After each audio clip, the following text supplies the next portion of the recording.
সম্মানিত দর্শক ও শ্রোতা সকলকে শুভেচ্ছা। সমকালের একটি প্রতিবেদন নিয়ে কথা বলবো। ইসিতে নিবন্ধন পেতে তৎপর নাম সর্বস্ব ৬৫ রাজনৈতিক দল।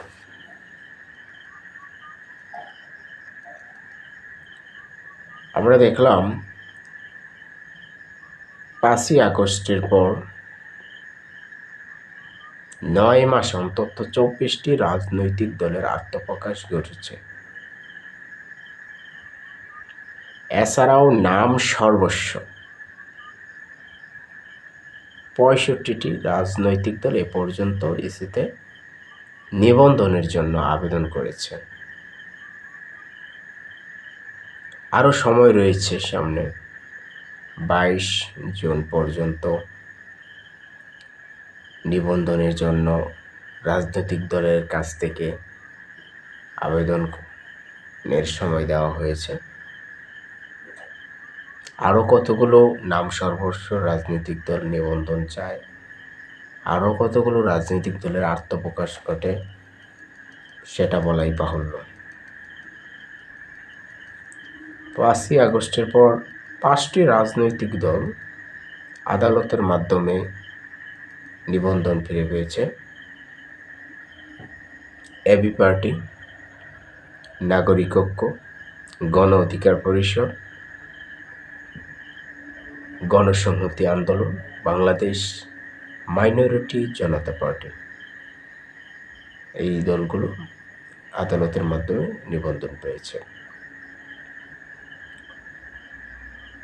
এছাড়াও দেখা যায় প্রতিনিয়ত ব্যাঙের ছাতার মতো রাজনৈতিক দলের আত্মপ্রকাশ করছে।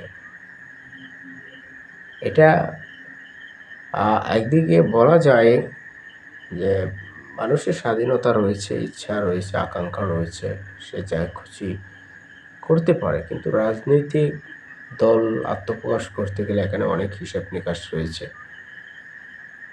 একটি রাজনৈতিক দল আত্মপ্রকাশ করলেই তার কিন্তু শেষ নয়, তখন কার্যক্রম শুরু হয়, সারা দেশে আর ব্যাপকতা ছড়িয়ে দিতে হয়।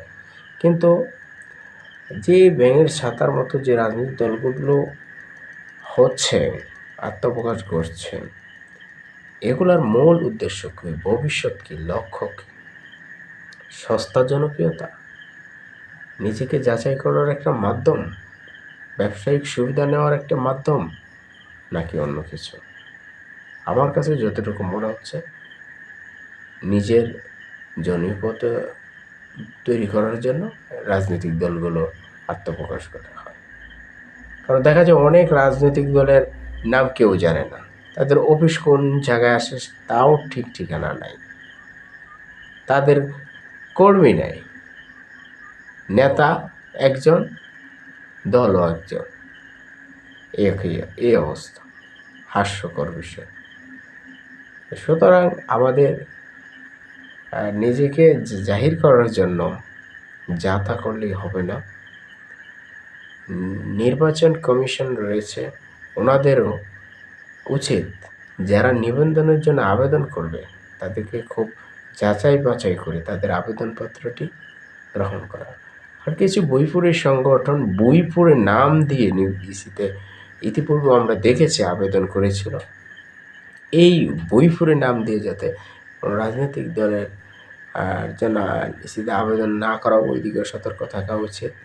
আর যে ন্যূনতম একটা শর্ত দেওয়া হোক যে তারাই ইসিতে আবেদন করতে হবে এবং তাদের আবেদনটা দেখে শুনে যাতে গ্রহণ করা হয়।